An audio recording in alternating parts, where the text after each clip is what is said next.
गांव के एक छोटे से घर में 12 साल का बासित अपनी अम्मी के साथ रहता था। उसके अब्बू का इंतकाल कुछ साल पहले हो चुका था। घर के हालात बहुत मुश्किल थे। ईद उल अधा करीब थी, लेकिन इस बार भी कुर्बानी करना मुमकिन नहीं लग रहा था। बासित रोज बाजार जाता, बकरों को प्यार से देखता। एक सफेद बकरा उसको बहुत पसंद आ गया था। उसका नाम उसने दिल में ही बादशाह रख दिया था। हर रोज वो उस बकरे को देख कर कहता, काश एक दिन मैं भी कुर्बानी कर सकता, लेकिन घर में सिर्फ इतने ही पैसे थे कि मुश्किल से राशन आ सके। एक रात बासित ने देखा कि उसकी अम्मी चुपके चुपके रो रही हैं। बासित ने प्यार से पूछा, अम्मी आप क्यों रो रही हैं? अम्मी ने आंसू छुपाते हुए कहा, बेटा तुम्हारे अब्बा हमेशा ख्वाहिश रखते थे कि हर साल घर में कुर्बानी हो, मगर इस बार भी मुझे ये मुमकिन नहीं लग रहा। बासित सारी रात सो न सका। अगली सुबह वो मजदूरी ढूंढने निकल पड़ा। किसी ने बोरी उठवाने का काम किया, किसी ने दुकान साफ करवाई। छोटे छोटे काम करता रहा।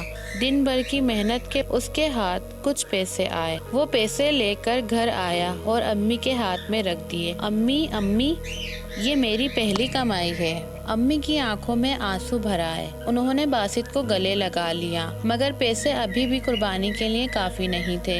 ईद से एक दिन पहले बासित उदास दिल और उदास आंखें लेकर बाजार गया। उसने देखा कि उसका पसंदीदा बकरा बादशाह अभी भी वहीं खड़ा है। बकरे का मालिक बासित को रोज देखता। बासित को पास बुलाया और पूछा, बेटा तुम रोज इस बकरे को देखने आते हो, क्या बात है? बासित ने धीरे से कहा, मैं इस बकरे को बहुत पसंद करता हूँ, लेकिन मेरे पास इसको खरीदने के लिए पैसे नहीं हैं। बकरे के मालिक ने कुछ देर बासित की आंखों में देखा, फिर मुस्कुराया, बेटा असली कुर्बानी जानवर की नहीं होती, नियत की होती है। ये कहकर रस्सी उसने बासित के हाथ में थमा दी। ये बकरा अब तुम्हारा है, इसे तुम घर ले जाओ। बासित हैरान रह गया। बासित ने लड़खड़ाती जबान से कहा, लेकिन मेरे पास पैसे? बकरे के मालिक ने कहा, तुम्हारी मेहनत और तुम्हारी माँ की दुआएं हैं इसकी कीमत। बासित की आंखों में आंसू आ गए। वो बकरा लेकर घर पहुँचा। अम्मी ने देखा तो उनकी आंखें भर आईं। उस दिन बासित ने सिर्फ एक बकरे की कुर्बानी नहीं दी, बल्कि अपनी मजबूरी, गम, अपनी मायूसी भी अल्लाह के हवाले कर दी।